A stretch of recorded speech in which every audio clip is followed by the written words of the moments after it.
हाँ मनीष जी, यहाँ पर संघ प्रमुख की 2 घंटे की मुलाकात हुई है मथुरा के अंदर और बंद कमरे में हुई है, तो उसके बारे में कोई नहीं जानता। वो अलग अलग राहुल गांधी ने तो वहाँ हाथ खड़े कर दिए दिल्ली में कि हमको जो 2 सीटें दे रहे हो, हमको वो भी नहीं लड़नी, बल्कि 3 तक देने को तैयार हो गया था अखिलेश कि फूलपुर की भी सीट दे देंगे। तो कांग्रेस को मालूम था कि तीनों में बड़े बुरी तरह उसकी बेइज्जती होती, बहुत बुरी हार वहाँ पे कांग्रेस की तय थी समाजवादी पार्टी के साथ गठबंधन के बावजूद। कि जरा अखिलेश यादव और धर्मेंद्र यादव, ये जो यादव है, ये एक बात का जवाब देंगे कि चलो ये तो तुम्हारा, अगर चुनाव लड़ जाने की वजह से वो तुम्हारा बहनोई नहीं है, तो अपर्णा यादव के बारे में क्या कहोगे? और संघ की दूरी, संघ का एकदम से कट जाना, ये बहुत महंगा पड़ा था यूपी के अंदर। केंद्र के चुनाव 2024 के चुनाव से ऐसा लग रहा है कि संघ भी बड़े सदमे में है। और हम लोग इस पे अलग विश्लेषण महाराष्ट्र के लिए करेंगे कि महाराष्ट्र पर संघ जमीनी स्तर पे सबसे बड़ी खबर ये आ रही है कि जिस गोरखपुर में पिछले दिनों लोकसभा चुनाव से पहले आरएसएस प्रमुख ने मुलाकात नहीं की थी योगी आदित्यनाथ से, वो घंटों योगी संग मुलाकात ये सुर्खी में है। क्या लग रहा है और क्या इसी का असर है कि बेचैनी है उत्तर प्रदेश में? अब देखिए अखिलेश बाबू जो हैं 9 के 9 सीट पर चुनाव लड़ रहे हैं। ऐसी जलालत की कांग्रेस की कि 2 सीट जो दिया था वो सीट भी कांग्रेस ने लेने से मना कर दिया, 3 सीट। तो इसका क्या लग रहा है कि संघ प्रमुख की मुलाकात जो हम महापंचायत एक तरह से हुई है। हेलो जी जी।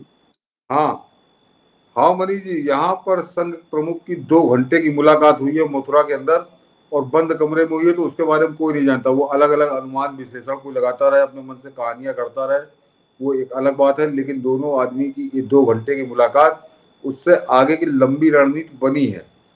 लेकिन मनीष जी जरा मैंने कहा ना कि उनकी क्या बात हुई, क्या एजेंडा तय हुआ, कैसे काम होगा, क्या होगा, ये कोई नहीं जानता। लेकिन केवल उनके 2 घंटे एक साथ बैठ जाने का प्रभाव यह है, यहाँ पे समाजवादी पार्टी में दहशत किस कदर है, इसको जरा समझिए मनीष जी। 2 घटनाएं बता रहा हूँ कि एक तो राहुल गांधी ने वहां हाथ खड़े कर दिए दिल्ली में कि हमको जो 2 सीटें दे रहे हो, हमको वो भी नहीं लड़नी, बल्कि 3 तक देने को तैयार हो गया था अखिलेश कि फूलपुर की भी सीट दे देंगे। तो 3 सीटें मिल रही थी, लेकिन राहुल कांग्रेस ने कहा कि हम नहीं लड़ेंगे, तुम ही लड़ो। तो अपने आप कांग्रेस अपनी 3 सीटें छोड़कर भागी है यूपी से, ये समझिए आप। को उसने इंडी गठबंधन को नहीं कहा, उसने कहा तुम ही लड़ो। तो कांग्रेस को मालूम था कि तीनों में बड़े बुरी तरह उसकी बेइज्जती होती, बहुत बुरी हार वहां पे कांग्रेस की तय थी समाजवादी पार्टी के साथ गठबंधन के बावजूद। तो ये पहला इफेक्ट है। और जरा दूसरा इफेक्ट समझिए, उसको मैं एक उदाहरण से आपको समझाऊंगा कि जो तेज प्रताप यादव करहल, जो अखिलेश यादव की सीट है, उसके खिलाफ अनुजेश यादव साथ खड़ा किया है भाजपा ने। तो पता ये चला कि वो धर्मेंद्र यादव जो है उसका सगा बहनोई है। अब जरा ये एक अलग खेल है।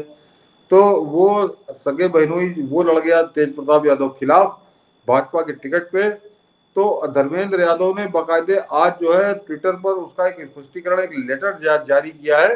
ये आदमी मेरा जीजा नहीं है, ये मेरा बहनोई नहीं है। ये एक बड़ी चौंकाने वाला घटनाक्रम है कि आप सोचिए कि कितना दहशत हावी है कि अब वो अपने बहनोई को ही नकार रहा है। तो ये मेरा केवल अब आप समझिए कि इस चुनाव से या संघ की सक्रियता ने क्या पलटा है कि जरा अखिलेश यादव और धर्मेंद्र यादव, ये जो यादव है, ये एक बात का जवाब देंगे कि चलो ये तो तुम्हारा, अगर चुनाव लड़ जाने की वजह से वो तुम्हारा बहनोई नहीं है, तो अपर्णा यादव के बारे में क्या कहोगे? अपर्णा यादव कौन है? अपर्णा यादव तो जय जय योगी आज नहीं, पिछले कई साल से कर रही है। कोई अभी भी सरकारी पद भी लिए हुए है, तो क्या अपर्णा यादव को भी कह दोगे कि मेरी भाभी नहीं है? तो ये अपर्णा यादव के लिए कभी नहीं बोले। लेकिन अब जब इस स्थिति में आ गए, चुनाव में बराबर की टक्कर हो रही है, तो अखिलेश यादव की सीट है, वहां तो बड़े कॉन्फिडेंस में रहना चाहिए था कि कोई लड़े, बहनोई लड़े, कोई भी हो, हम जीत लेंगे। तो इसका मतलब कि स्थिति तो करहल में भी पतली कर दी है वहां पर। और संघ की सक्रियता का इसमें बहुत बड़ा योगदान है। और संघ की दूरी, संघ का एकदम से कट जाना, ये बहुत महंगा पड़ा था यूपी के अंदर, ये सब जानते हैं। बाद में संघ ने सब लोगों ने स्वीकारा, चाहे संघ हो चाहे भाजपा हो। और उसमें वो जो जेपी नड्डा ने जो डायलॉग मार दिया था, उसने आग में घी का काम किया था। तो वो एक बड़ी कीमत उत्तर प्रदेश में भाजपा को चुकानी पड़ी थी।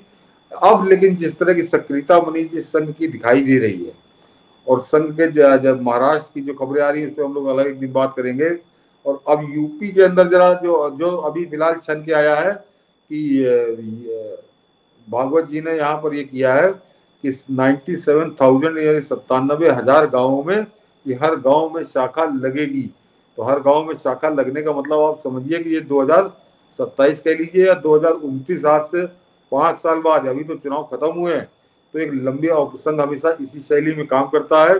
और इसको एक उदाहरण आप समझ लीजिए कि वहां पर दुनिया भर की तो जय जयकार होती है, लेकिन असम के अंदर जो आप परिवर्तन आज की तारीख में देख रहे हो, वहाँ भाजपा की सरकार है, तो उसमें बहुत बड़ा योगदान संघ का है। संघ का वहाँ दशकों, मैं सालों की बात नहीं कर रहा हूँ, दशकों का वहाँ पे संघर्ष है और काम है उनका, जिसका वहाँ पे परिणाम उनको मिला था।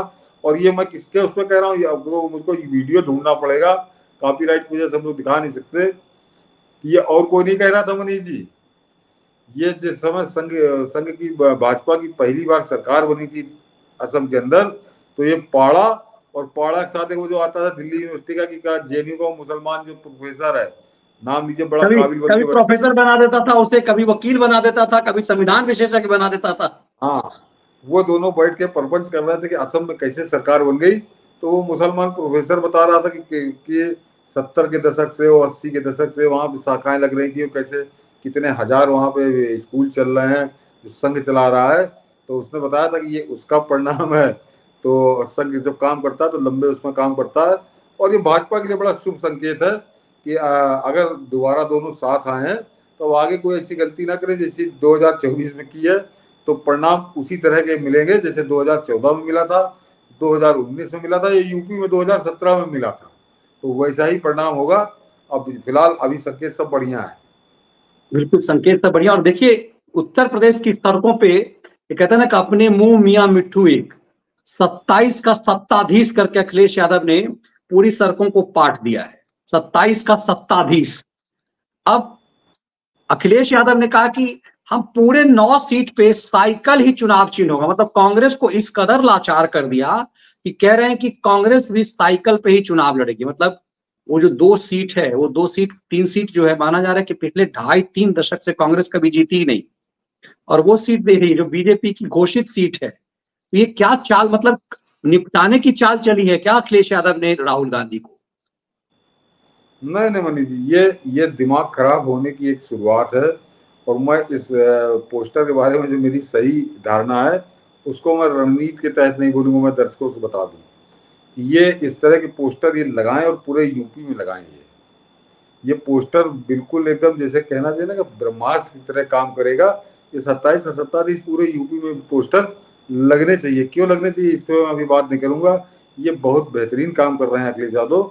ये काम करेगा, ये उसी तरह से काम करेगा जिस तरह से, इतना उदाहरण बता देता हूँ कि 2017 में इसी तरह यूपी पटा हुआ था कि यूपी में काम बोलता है, अखिलेश का काम बोलता है।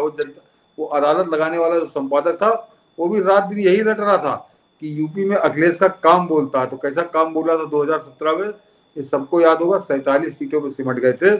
और ये जो 27 का सत्ताधीश, तो ये उसी तरह से काम दिखाएगा। चलने दीजिए, इन सब बातों से फर्क नहीं पड़ता। ये काम दिखाएगा। आप देखते जाइए इसको।